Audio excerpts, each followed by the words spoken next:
Prime Minister Allen Chastanet, who delivered a summary report to Parliament on Tuesday, announcing government's plans to conduct a comprehensive study to review the fuel pricing regime, made an instructive revelation. The head of government placed specific emphasis on the formula for calculating the imported customs insurance and freight costs in the overall fuel price pass-through mechanism.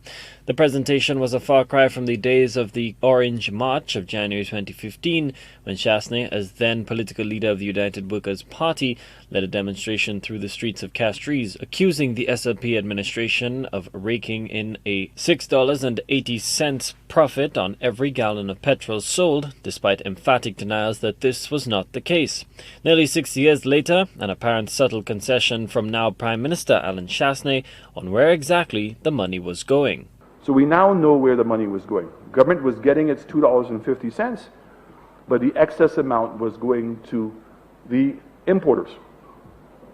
So you would have a situation, Mr. Speaker, in which the price of fuel was dropping, the price at the pump was not dropping, and the difference was not going to the public, but the difference was going to the wholesalers. And I want to make it very clear the wholesalers were not doing anything wrong.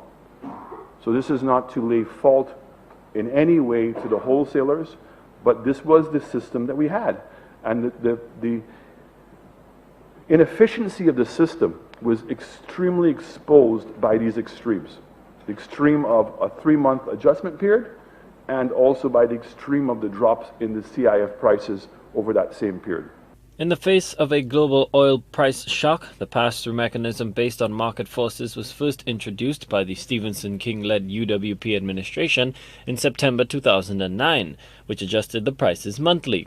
But the Dr. Kenny Anthony government in 2012, citing the need for breathing space for hard-hit sectors in a down economy, revised the regulatory timeframe to 3 months. However, in 2014, the opposition United Workers' Party demanded relief at the pumps, arguing that the high cost of fuel did not reflect the international price of oil, which hit a 4.5-year low in November that year. This was the premise of the Enough is Enough Orange March in 2015, where the UWP requested that anyone feeling the pinch from VAT, utility bills, bus fares and gas prices join the cause. This is the period in which we had the famous Orange March, which many members in this House have referred to on several occasions. And the fact is that what existed was where there was an approved excise tax of $2.50. But because of the dropping in the price of the fuel, the question became, where was the difference going? I think that was the biggest question that everyone was asking. And there were members in the private sector, who shall remain nameless, who kept on saying, well, this is going to deal with averaging out. But nonetheless, where was the money going? The price at the pumps would fall in 2015 due to geopolitical factors, and a 3-week period of adjustment which prevails today was adopted. It should be noted that the then SLP administration maintained that there was no hidden costs, explaining that the cost of fuel was a tabulation of the base CIF, excise tax, service charge, landed cost, and the company margin.